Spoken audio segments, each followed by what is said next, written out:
ঈদ মোবারক, ঈদ মোবারক। বিসমিল্লাহির রহমানির রহিম। আসসালামু আলাইকুম। কাছে বা দূরে যে যেখান থেকে আমার ভিডিওটি দেখছেন, আশা করছি আল্লাহ তাআলার অশেষ রহমতে সবাই ভালো আছেন, সুস্থ আছেন। আলহামদুলিল্লাহ আমরাও ভালো আছি। আর তাই তো একটি নতুন ব্লগ নিয়ে আপনাদের মাঝে হাজির হয়েছি। ব্লগটি ছাড়তে অনেক দেরি হয়ে গেছে, কিন্তু ছাড়ার একমাত্র উদ্দেশ্য হচ্ছে আমার এই ইয়াসিন বাবা। ইয়াসিনের মনে হয় যে খালামুনি ভিডিও করে, কিন্তু আমাকে সেই ভিডিওতে রাখে না। তাই আজকে ব্লগটি ছাড়ার কারণ হচ্ছে, যেহেতু ওকে নিয়ে ভিডিও করেছি তাই ছেড়ে দিলাম। এই তো বাচ্চাদের সাথে একটু দুষ্টুমি করে আমি ইফতারি তৈরি করতে চলে এসেছি। এটা ছিল 30তম রোজা। ইয়াসিন আমাদের বাসায় এসেছে 29 রোজা রাতে। তারপর সারাদিন ওদের সাথে একটু সময় কাটিয়ে আমি আমার রান্নাবান্নাও শেষ করে নিয়েছিলাম। আর যেহেতু লাস্ট রোজা, একটু ইফতারি ভাজা পোড়া করছিলাম, তার সাথে আরও কিছু রান্না করেছি। আমার মেয়ে আজকে দিনেই মেহেদি দিয়ে দিয়েছে, কারণ প্রতিবারের মতো ও হচ্ছে যে 5 মিনিটে রং হয় সেই মেহেদি দেয়নি, তাড়াতাড়ি মেহেদি দিয়েছে যেন কালকে রংটা সুন্দর হয়। এই তো আমি এই হাঁড়িতে হালিম বসিয়ে দিচ্ছিলাম। আমি একটু ভিডিওটা ফাস্ট করে দিয়েছি, কারণ ভিডিওটা অনেক বড় হয়ে যাচ্ছিল, তাই এই আর কি।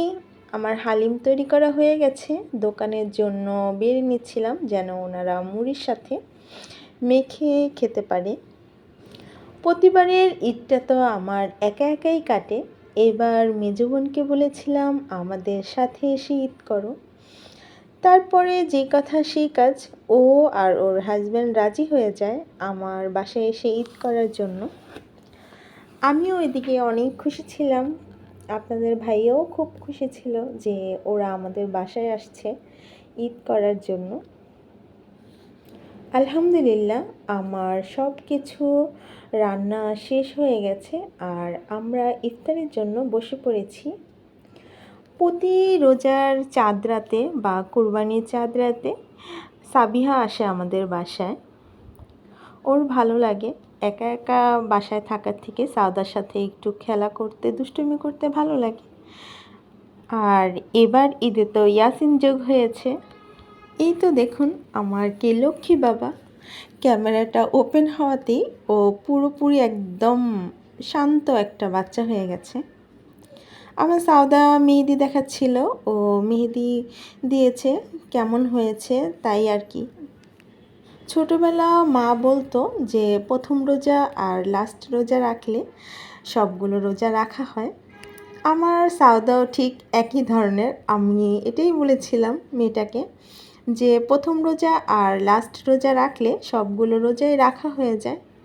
আমার মেয়ে আলহামদুলিল্লাহ প্রথম রোজাও রেখেছে, এবং আজকে যে 30তম রোজা সেটাও রেখেছে।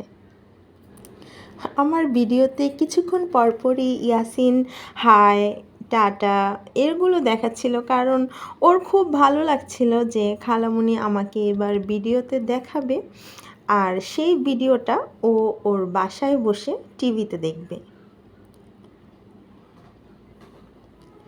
আলহামদুলিল্লাহ আজান দিয়ে দিয়েছে, আর আমরাও ইফতারি করার জন্য বসে পড়েছি।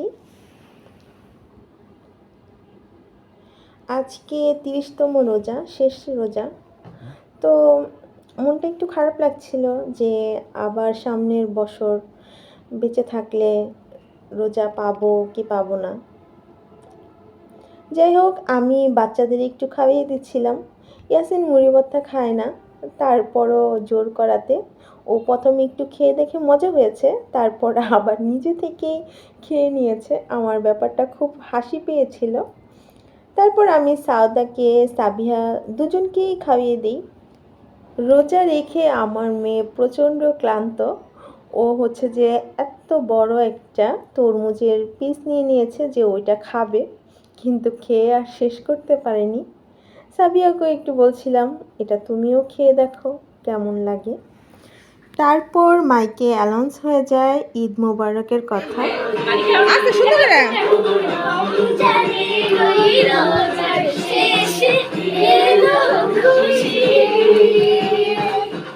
ওদের আনন্দ দেখে আমারও খুব ভালো লেগেছিল। আলহামদুলিল্লাহ সকাল হয়ে গেছে, আর সাফিনের বাবা আর আমার মেজো বোনের হাজব্যান্ড ওনারা ফজর নামাজ পড়ে দোকান থেকে চলে আসে। তারপর গোসল করে নামাজের জন্য তৈরি হয়ে গেছে। আর এইদিকে আমার সাউদা পাখি এখনও ঘুমাচ্ছে। এই তো আমাদের জুয়েল ভাই, মানে আমার ছোটো বোনের হাজব্যান্ড, আমার দেবর, উনিও রেডি হয়ে গেছে। ইয়াসিন সকালে ঘুম থেকে উঠে নামাজের জন্য তৈরি হয়ে গেছে। মাশাল্লাহ বলতে একদমই ভুলবেন না আমার এই ছোট্ট বাবাটার জন্য। সবাই নামাজের জন্য চলে যাচ্ছে। ইয়াসিন আলহামদুলিল্লাহ এবার মহা খুশি ছিল যে খালামণির বাসায় ঈদ করবে। যাওয়ার সময় সবাই আমাকে সালাম দিয়ে যাচ্ছিল।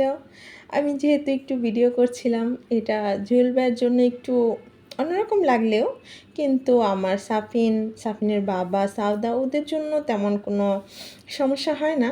ওনারা একটু লজ্জা পাচ্ছিল, কিন্তু কি করার, আমি একটু ভিডিও করে রেখেই দিলাম। ওনাদের বিদায় করে দিয়ে আমি শ্যামাই তারপরে হচ্ছে যে সব কিছু ঢেকে রাখছিলাম। আমি ভোরবেলা উঠেই এগুলো রান্না করে ফেলেছি, আর ওনারা মিষ্টান্ন খাবার খেয়ে তারপর নামাজে চলে গেছে। আমি নবাবী সেমাই, পায়েস, তারপরে বুনা সেমাই, মানে বারবি চিলি যেটা, ওইটা রান্না করেছি। তারপর এই তো আমার গুলুগুলু পাখিটাকে আমি তৈরি করে দিয়েছি। ছবি তোলা হয়নি, কিন্তু ওরা যখন একটু বাহিরে যাচ্ছে তখন একটু ভিডিও করছিলাম। আমার ছেলে যেহেতু সারা রাত ঘুমায়নি, একটু জাগনা ছিল, তাই ও ঘুমে পড়ে যাচ্ছিল, কিন্তু বোন আর ভাইকে নিয়ে একটু বাইরে যেতে হবে, তাই ওর মনটা খুব খারাপ। বলছিল যে তোদের জন্য শুধু একটু বাইরে যাচ্ছি, নয়তো আমার কোনো ইচ্ছা নেই কোথাও যাওয়ার। ওদেরকে বিদায় করে দিয়ে আমি যে রান্না করেছি সেগুলো আপনাদের সাথে একটু শেয়ার করছি। আমার শাশুড়ি মা আর হচ্ছে সালমান আমাদের সাথে একসাথে দুপুরে খানা খাবে। ঘরে সবাই ঘুমিয়ে গেছে, সবাইকে ডেকে তুলে দিলাম খাবার খেতে। এবারের ঈদটা আলহামদুলিল্লাহ আমার ছোটো বোন আসার কারণে আমার একা একা লাগেনি, খুব ভালো লেগেছিল। এবারের ঈদটা মনেই হয়নি যে কোনো সাদামাটা ঈদ করেছি।